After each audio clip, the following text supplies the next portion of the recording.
We had a great leader. We had a rabbi with us. We had friends, long-standing friends, new friends. We came, I think, wanting to understand better our connection to Israel as Jews.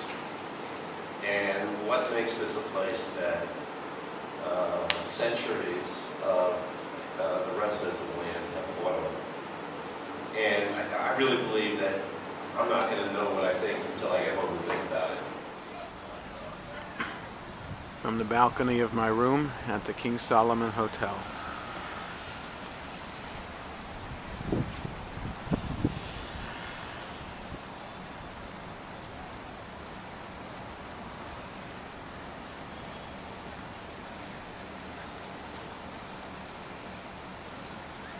The other question that I was kind of going through in my head was, do I not know because I'm disconnected generationally, or is it just completely, are my friends more knowledgeable than I am, and it's just not a topic of conversation? Or is it really generationally, as we move one decade or 2 decades further away from, the Holocaust, or whatever the case may be, it's not so present in our mind as much as it is for my parents or I'm sure. So I don't. Isn't it what priorities Jewishness in your peers' lives and your difference? Yeah, I've been thinking about that. From this corner, it went up this way, one pointing out that way, and from here it went to the east, connecting to the western wall of the Temple Mount. And you can see it here. You can see it here. You can see it there on that where you're looking over there. You can see it there. Okay, you have this here.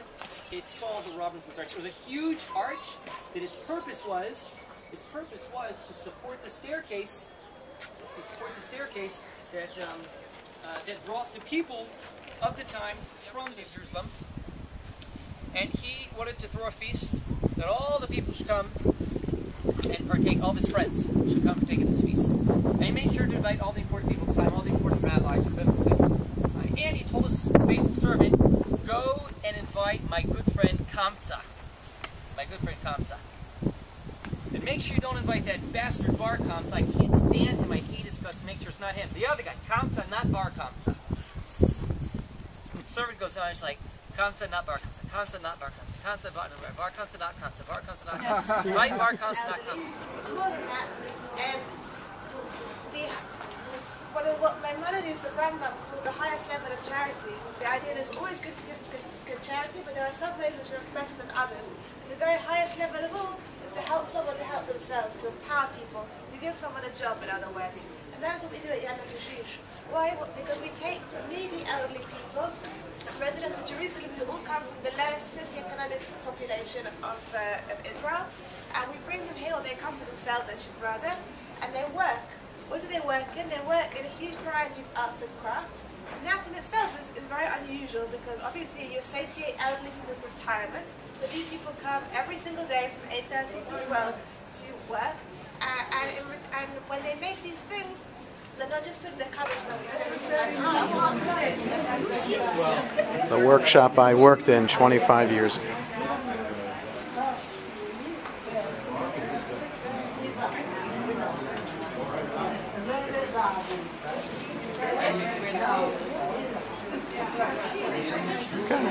That young lady with the orange pants on has a son who lives in Philadelphia. On your left, it's Cypress Street. It's huge! It's Canaanite. What is it supporting? Something huge. What's something huge up on top? Fortress. The fortress, you saw it. Because this is connected to that. It supports the fortress on top. After the Davidic time period, it becomes a palace. After Solomon builds another palace further to the north, it becomes the administrative center of the biblical time period. It was dug in the 1970s. Now, in the 1970s, when the archaeologist, his name is Yigal Shiloh, when he was digging here, he found at a certain level, the whole area was covered in ash. White ash. Fire. From? Burning the Destruction. timbers that were holding the structure. From what date? Oh, The destruction of the city by the Babylonians. Look, either A, these guys love barbecues, and just dump the ash all over the place, or I don't know, maybe Israeli smoking, but no ashtrays. Sacrifices, no, that's only the temple. But you find here a tremendous amount of ash, and within the ash, all the pottery embedded in the ash layer all dates to the 6th century BC, which that makes sense because 6th century BC, let's see, 586 BC, 2,596 years ago is the destruction on Tisha B'Av, which was just yesterday. Israel, and I think I mentioned this before, at least to some people, what struck me here that I didn't quite expect was the diversity in a lot of different areas, whether it was history, the culture, the ethnic makeup of the people that are here, the geography is very diverse, and I think I had diverse emotions.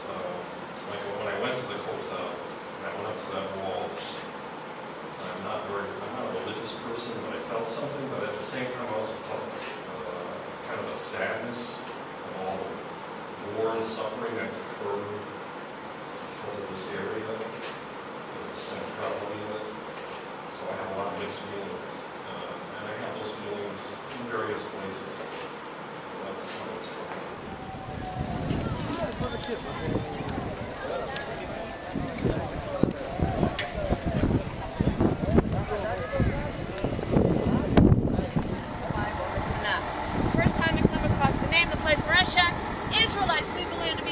Missy Stein from Camp Ramah Poconos, Lynn Stein's sister, Bekuvrin. Where you're standing right now, this area of Horesh is given to the tribe of Judah, all the way out to those misty mountains right behind you. What you're looking at are the Judean hills, and they're this is the area given to the tribe of Judah. Horesh given to the tribe of Judah. Oh, are we shaving the charcoal? That's bad. Okay, we I don't know. It's an ancient what? Charcoal. And ask him about this one too while you're at it. That looks. Okay, here's a piece of pottery. Oh, we need a bucket. Yes, when we get ahead of you, you let me know because Campbell makes my ass look too big.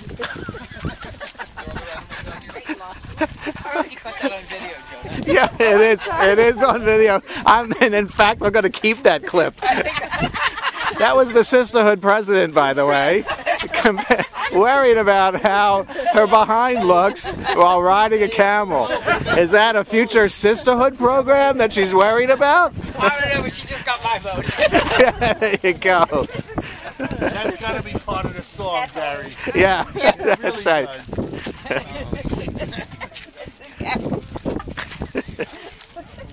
Anybody who's not in a picture, taking a picture? There goes the sun. One more. Okay, so There it goes. Thanks. I don't get why it's so light. Thank you. How are you taking pictures?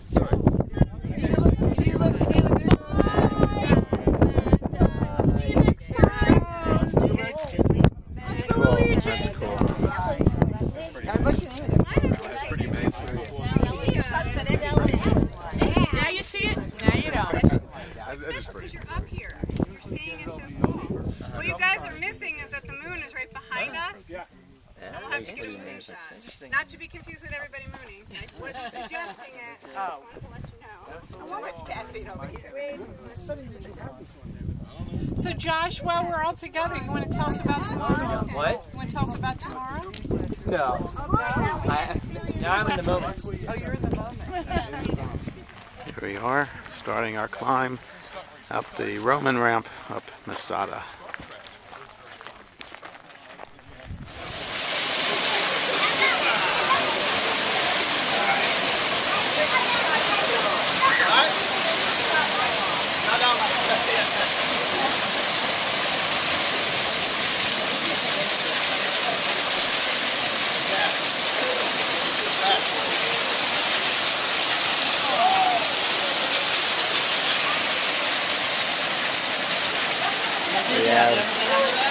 Good Rabbi Jonah Lehman.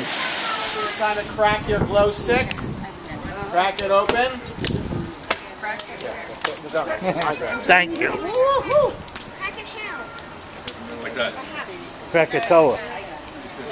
Oh, near the middle. Beautiful. And with our fingers kind of pointed in to let the light reflect over our fingernails. Baruch atah Adonai Eloheinu melech haolam, borei me'orei ha'esh. put that cup of cream in. Okay. Here's more H. Oh, And less wine. More H, but less wine. I've already done it. It's not Okay. Baruch atah Adonai Eloheinu melech haolam hamavdil ben kodesh l'chol ben or l'choshech b'Yisrael ami ben yom hashvi l'shesh yomei ha'maseh Baruch atah Adonai hamavdil ben kodesh l'chol hamavdil ben kodesh l'chol Great attitude. כוכבים בלילה, זרענו וחסרנו, כוכבים בלילה. שבוע טוב, שבוע טוב, שבוע טוב, שבוע טוב, שבוע טוב, שבוע טוב, שבוע טוב ומבורך. So everybody have a very good and sweet week as we celebrate this week in Israel together. Food actually lays on the ground. The insects get in. You don't want to blend them in with the good ones.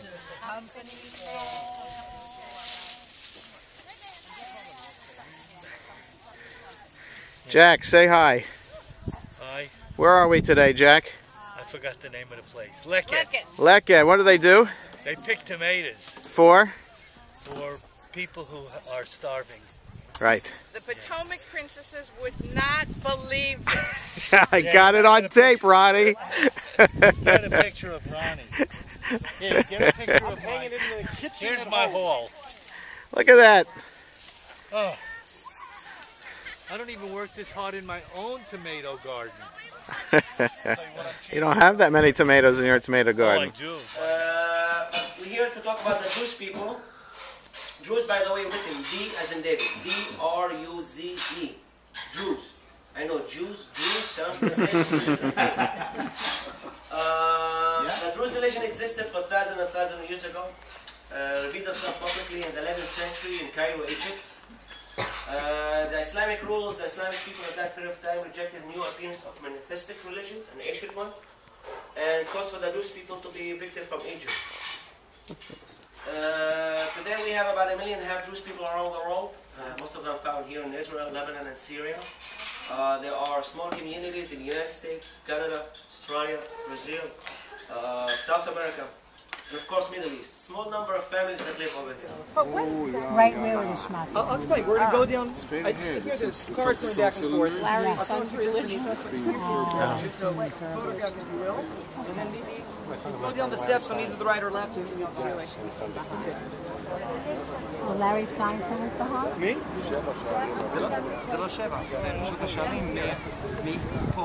So, welcome everybody.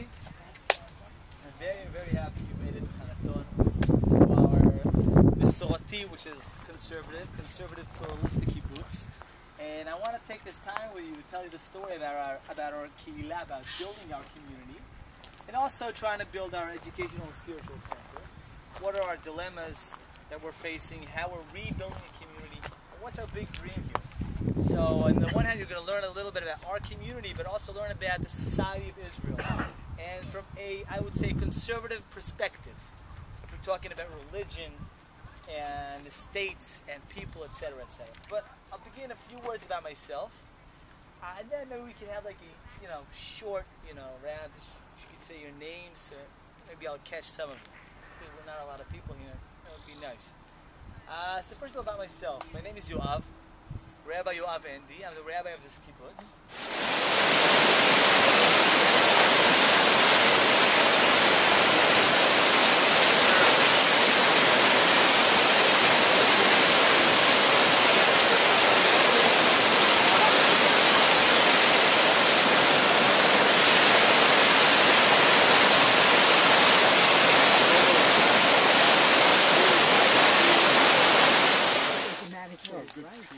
Good song. You know, they say in the Talmud that You want to break apart the root ball? when Messiah comes... Want me to move this apart a No, little? no, it's wonderful. As it is, the roots are so strong, beautiful. Do I need to face it a certain way or no? No, just cover it now. Wait a minute, Terry? I'm holding stuff. They say in the Talmud that when Messiah comes, you should leave everything that you do and go meet Messiah. You playing basketball with your kids, it doesn't matter. Leave everything, run to Messiah. Except to plant the Except when you're planting a tree like you do now. And Messiah comes now, you're finishing your job. Alright? And then go meet. With the previous people, I just thought this was a really wonderful trip. It's going to take me a long time to process the whole trip. It's really, I mean, everything we did was really so wonderful, so interesting. I learned so much. I just love this trip. And I guess the highlight for me, and I think because of my stage of life, was meeting the IDF soldiers and getting to talk to them personally and being, worried about them and thanking them. Because our sons, we have 3 sons about that age. And our 19-year-old son was just in Israel for 3 weeks in June. And one of his favorite things was a Shabbat he spent with the soldiers. He really related to them. And so it makes me emotional to think about it. But I really like that. In the age 18, get to the army. You go to the army. Unit combat engineering. I was a soldier. Then I went to Commander School. Commander School. Then to officer school. I'm an officer. Commander of my young soldiers. Yes, commander of my young soldiers. That's it. As an officer, as a soldier, I think it's very important to my country to. The Jewish historian that taught us in class. And it was 5 years ago, and we went to Birkenau, and I impulsively took bone fragments, which I have in this container. And I can explain the reasons why, but it had been 60 years, and the bones outside the crematorium are just, they dump the ashes, they even burn bodies, and they're disrespectfully just left there. Poland hasn't done anything. There are bones all over Poland. They don't treat the human remains with respect. And and I just want to say also that both my parents went through Birkenau. My mother went through Birkenau and was sent to Auschwitz for a year and a half, and then on to other labor camps. My father went through Birkenau for less than 24 hours. He went through a selection and he was sent off to slave labor. But my mother had a brother, his name was Moshe Nyman, and he died at Auschwitz when he was 15 years old. And we named our son Michael after him. So I just, I looked in my bag and I saw I had a Ziploc bag with me, and I thought, it was like walking by the, in the tunnels under Jerusalem. It was like when people feel when they walk by where the temple was. I just felt this. I wanted to rescue some of the bone fragments. So I put them in soil from Israel, and I had a problem with what to do with them. I wanted to put them in Israeli soil, and so Rabbi Lehman and Josh have helped me with this. So, and I think that, and I'm glad that everybody is here to respectfully put the remains in the ground, the bone fragments, because this person, I can only assume they were Jewish, but they died hopeless and without respect, without a country that was willing to try to save them, and Israel would have tried to save them. So. Whenever I am naughty, whenever I am bad, whenever I do something make my parents mad, like the time I bit the mailman or left the vomitorium on the floor. My parents say, why can't you be just like the boy who lives next door? He always makes his bed and he always eats his food. Like his itty-bitty sister, he's never ever rude. When I don't eat what's on my plate, my parents will say, he eats asparagus? Why can't you be that way? Hey, Mary!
Say hi to everyone, Perry. Hello.